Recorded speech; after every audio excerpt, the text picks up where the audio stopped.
What are the secrets of getting good VPA, Matt? Hi everyone, it's Panos here from News Limited. I've got Matt Dewan from O'Brien's Real Estate. How are you, Matt? Fantastic, Tom. How are you? Good. Matt, really pumped and excited about having you here to get our subscribers to listen to this story. This guy was a truck driver about 8 years ago, has only been in real estate for 6 years, 7-figure agent, $1 million rider, on track to do that for calendar 2013. Average price range, Matt? It can vary from $250 for residential, lifestyles, $800,000. Okay, so on average you're doing $400,000, $500,000 properties, would you say, or? Realistic with mine, I can vary from $600,000 to $800,000. Right. With the residentials, I sort of do around the $400,000. Yes. Okay, Matt, you've got a PA? Yes, I've got 2 PAs at the moment. Yeah. Adrian that does the buyers, and Glenda who does the prospect inside. Okay, and where's your office? Cranbourne. Okay, so everyone, so you know the story, Matt is also an owner in the business, he's in partnership, and he spends most of his time or all of his time full-time selling. That's correct, yes. Okay, so Matt, let's start again. So 6 years now in real estate. How long you been with O'Brien's? 11 months. Okay, and this is the first time you become an owner? That's correct, yes. Okay. Writing the sort of money that you write, you've got to have some sort of structure, some sort of ideal weeks. Can we talk a little bit about what does the typically look like for you? Yeah, fantastic. On a Monday, it's vendor reports. In the morning, we actually have a meeting through the company just to go over all the opens, numbers, how many appraisals we've all done. Once we've done the meeting, we actually go back to the office, do the vendor reports, which is actually printed off. They're then dropped off to the vendors throughout the afternoon for them to read. During the afternoon, I might do a couple of buy runs, or I will be doing listings. On a Tuesday is normally a day where we actually view our new listings. After that, again, it's a normal day of listing and selling. On a Wednesday, it's probably vendor meetings. Throughout the day, I can't be booked in for anything else rather than vendors. What we do with a vendor meeting is discuss exactly what's occurred throughout the vendors. Open houses and whatever. Because they would have received, Matt, they would have received the report on the Monday. Exactly right. So on Wednesday, you're having that meeting. Is it like some of those vendor reports, they're probably not over the moon about, because some of the feedback you'd give them is probably not things that they want to hear? Exactly right. Like they're getting the price, they're getting the positives and the negatives. So they need to know what a buyer's saying about their house. If a buyer only thinks it's worth $680 and their expectations are $720, they need to know, because the longer it stays on the market, there are less opportunity of getting a premium price. Okay, so can I talk, typically when you have your vendor meeting, you go there, and let's assume they've received a report, they're not happy, you can sort of tell. Yep. How long does the vendor meeting go for? It's planned for 20 minutes. Right. So it's pretty straightforward. We go in there, we have the vendor report in front of both of us, we discuss any concerns, any issues they have, what the feedback has been, and then we'll discuss what we need to do to get the property sold. Okay, so your typical vendor report is just a standard letter? Yep. Yeah. It's probably about 15 letters long, but Right. not 15 letters. It's probably 15 columns. Right. So it's not just your average one. It's what they like about the house, how much they've got to spend, where they're actually from, are they in a position where they can buy. Then it goes on to the positives. Yeah. Thanks for the presentation. You always need to put, a positive in there first off. Then it goes to negatives, small bedrooms, one living area, and then it comes down to the price. Beautiful. Small favour, and I got you on the spot. If we had a blank one, we had no address or that, would I be able to have it on the link with the blog? 100%, sure. Thank you. Okay, so that'll be there for you. Now, Matt, Thursday? What happens on Thursday? Thursday is just my day where we do prospecting. So I still do prospecting with the guys. 100%. So what's prospecting mean for you? What does it look like? Just listed, just sold. Going over the database. So if I just sold one in the area, we'll actually call the past sales and also the database from the 2 streets that the property's been sold around. Okay, and what's the conversation sound like?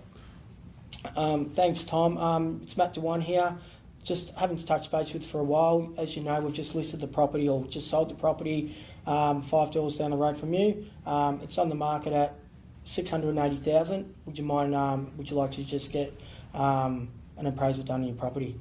Right, simple as that. So, yeah. Just going through, I mean, one of the things I want people, as they're watching this, you'll notice that, like, skill to me sometimes is a little bit overrated. I think, the person that has the most contacts, the person that has the most conversations wins in real estate. Yeah. And that's all you're doing, but you're actually talking to them for a reason, isn't it? Because you've got a reason, like it just listed or it just sold. Yeah, that's correct. One thing that I found in O'Brien Real Estate, it's making contact. You actually make friends with them also. So you build a relationship with them, but you're actually talking, about something that's happened in the area. Right. I found that through this company that it's, the prospecting side, the scripts and dialogues have been really good. Friday? Yep. What do you do? Friday, again, is just my normal day. List and take buyers. Okay. Saturday you do your opens? That's correct. Typically, like, how many opens are you having at the moment? 14. 14. How do you manage 14 opens? I do 7 and Adrian does 7. Right. So starting off at 10 o'clock or? 10 o'clock, last one's at 4 o'clock. Boards have to be out by 8 o'clock in the morning. So all boards are out in the morning? That's correct. Do you put boards out at the top of the streets, bottom of the street, or just outside the house? As far everywhere. Everywhere. So streets and that, because we want people knowing that, Brian's have got plenty of boards in the area. Right. Because A, it's going to help us list more properties, and B, it will get more people to the house. Okay, so do you take these boards in your car with you on Friday night when you go home and do it on the way to work, or you just do that, you come into work, pick them up and then put them out? They're in the car, so normally leave the house by 6:30. My boards are normally out by 7:30 because I want to be in the office actually setting up other things, and I might have a listing before my first open, might have final inspections. Okay, so that's absolute gold again. Matt has talking about you turn and you transform and you put your stamp on your suburb on a Saturday. What Matt is doing is saying, we own this suburb with boards on a Saturday, and you're doing it nice and early when people are taking kids to sports practice or they're going out to do their shopping. People are out and about on a Saturday morning, aren't they? 100%. So, yeah, what we do is, if it's on a main road, we're putting them on every corner. So, both sides of the road too. So not just on one side, it's actually on both sides facing down towards the house. Okay. Now, I've noticed that you're pretty good at getting vendor paid advertising, and I've noticed it's grown significantly in the last 12 months. What are the secrets of getting good VPA, Matt? Why do you get it? How come you're good at it? The reason we get it is because I just used to believe in internet. Yeah. Now, since making that change, I've actually been told that it's actually not just the internet that sells a property. To get us the best price and to get the vendor less days on market, we need to advertise in the local paper and also the Herald Sun. Yeah. Our average days on market throughout the company is 33 days. 33. Okay. That's a good number, isn't it? Fantastic. Yeah. And how do you convey that to a vendor? Like a lot of vendors at a listing presentation, don't they turn around and say, why do we need to use print? Yep. Or can't we just put it on the internet? What do you say to them? Yeah, I love when they ask that question. What we sort of do is all the sales that we've actually done in the area, we actually we'll sit down, we'll show them who's actually used the internet and who's actually used print media. We also show them the results. Most of the time when we do advertise in the paper, we get multiple offers. Now, if you're getting multiple offers because you've got a buyer coming from the paper, one coming from the internet, it's just a no-brainer to do. Absolutely. And I love this line. Competition is what breaks records in the pool, and competition is what breaks records in real estate, and getting multiple offers is the competition in real estate. Matt, I want to talk to you a little bit about why is it that you do so well? Like writing $1 million a year. How old are you? 37. 37. 3 kids, 1 on the way. Yep. Pretty hectic life. You would see lots of real estate agents would struggle to write $300,000 in gross commissions. And it's not like you're working in Toorak or you're working in Double Bay in Sydney. You're working in areas where you haven't got incredible prices that mean that you're going to get high fees. Yeah. Why is it that you do well and others don't? I think when I go to work to actually get the job done. I'm passionate about real estate, and I know I've got my vendor's biggest asset. I need to make sure I do everything correct to get them the best price. When I go to work, it's no talking. I talk to the staff, and we have a fun and a bit of a laugh, but actually go there just to get the job done. I've got a structure in place that I actually run by too. Okay, another takeaway point: when you work, work. Simple as that. When you're at work, work. If you're not at work, don't work. Do you work hard? 100%. I mean, what sort of hours are you doing? Some mornings normally get up at 6 o'clock every morning. Lately I've been trying to get on the treadmill, trying to get that fitness up. Sort of at home, 7 o'clock I'm doing stuff. Might be going over to realestate.com. Every morning I go over the new listings in our area. Adrian will then email it through to Glenda by 9 o'clock, because then she can do a just listed and just sold around. I'm normally in work by 8 o'clock every morning, going over what my day is, make sure we've rung all the inspections, any new listings, appointments we've got. We'll then call them just to confirm the appointment's still on, and then we'll just sort of run by the calendar structure. Some nights I don't finish till 9:30, 10 o'clock at night. Really? Yeah. You're working 6 days? 100%. Okay.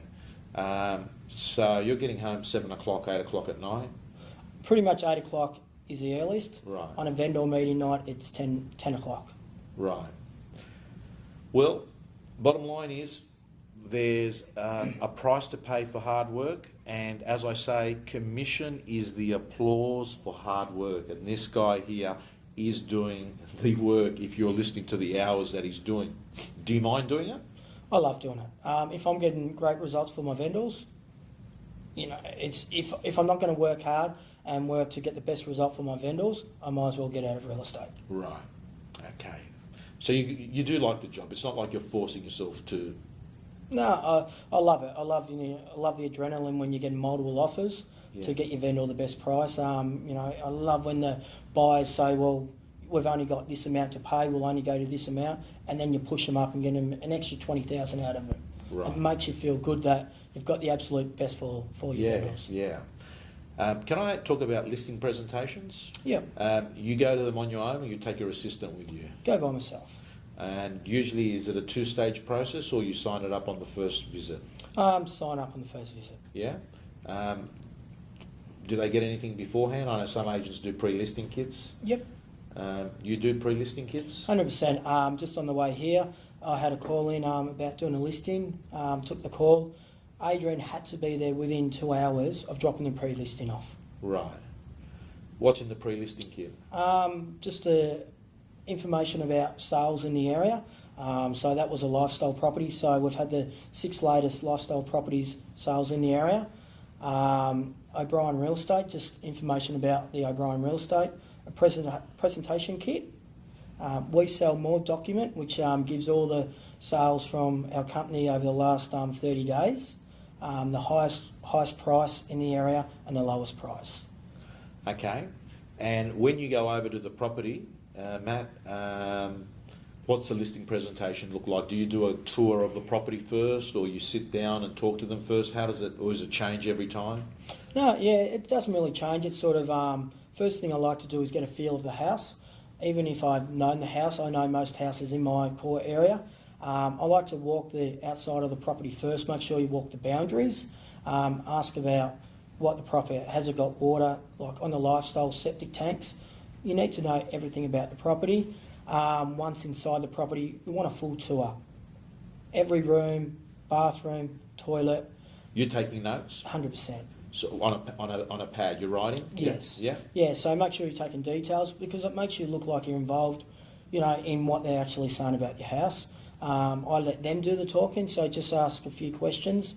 But yeah, let them do all the talking, describe the house and what it's got. Okay.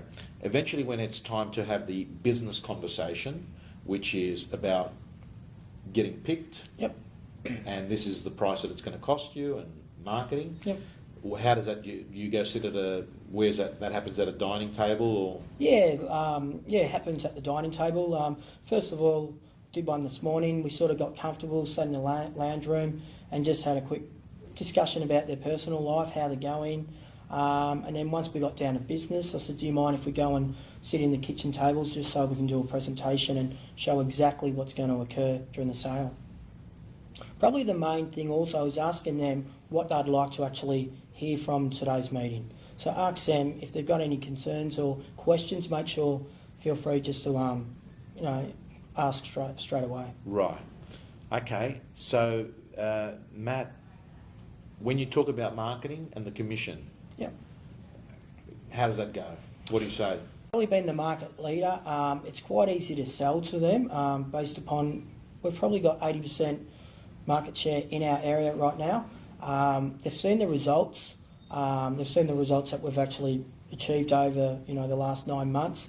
So it's quite easy to sell that these properties here achieve this price. This is what they used. That's where we pull out. We actually did marketing in the paper with these, and the ones that are on the market still that haven't done VPA, this is the reason for it. Okay, so one of the things, gang, as I'm talking to you, I just want to highlight, I can't stress the significance of positioning. It appears that 60% of the decision is even made before people walk into the door now. If you're positioned as an agent that's got profile, branding, results, Yep. already in their mind, they know that you're good.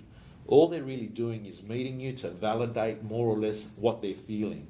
So it's difficult to actually have that confidence if you actually haven't got positioning, if you don't have the profile, if you haven't got the runs on the board. And what Yep. you're saying is, because you've got a track record, they already treat you with a little bit more respect than the average office. 100%, and it comes back to hard work.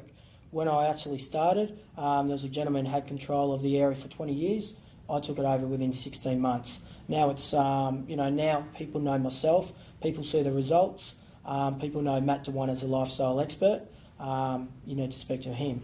It makes my job a lot easier when I actually go in there that they've got trust in me selling their biggest investment, and what I say we need to do, they'll actually listen to me. Matt, how does someone that's got low positioning at the moment get some positioning? Like you're positioned as a specialist, Yep. the lifestyle specialist. How does someone in their area become a specialist? What do they've got to do? Comes back to hard work for starters. Yeah, Show your face. So do plenty of door knocks. yeah, Do you just listed, just sold calls? yeah. I actually sponsor my areas also, so I'm involved in the footy clubs, the primary schools. So when you say sponsor, you give out prizes or you We write out? we actually sponsor, so we sponsor the Devon Meadows Pearsdale footy clubs, Yeah, but also the Pearsdale school. I actually, anyone that lives in the area, I actually donate $500 to the school. right. Every listing. Yes. You pick up a bit of business 100. as a consequence of that gesture, yeah? Yeah, for sure. And, they love it. I've got friends, friends from the area. They absolutely love that and have all the respect for me that I actually, hand $500 to the school for their kids to actually utilise in a new classroom, Right. to go away. I donate iPads for the preppies and that. So, yeah, if you're involved in the school, people know you, people talk about you, you've got a better opportunity to be the expert. Okay, so Matt's talking about a subject that I love, which is brand, and that is everyone's got one, Matt's got one, and brand is what people are saying about you when you're not at school, and people are talking about Matt, great guy, donating iPads, giving us $500 for every sale. Yeah. That is what brand is. Brand is what people are saying about you when you're not there. And everything you do in real estate is either building or destroying brand equity in you. And you're saying is be prepared to spend a few dollars. Be prepared to invest your Yeah. own money. 100%. Like now when I go to the principal, or we go to, on a Friday at the schools, I have every Thursday. Right. We'll go there and, all the kids, hi Mr. Dewan, so, they all know me. So if they're talking about me, if their parents are ever going to sell, let's ring Mr. Dewan from that real estate agent. Right.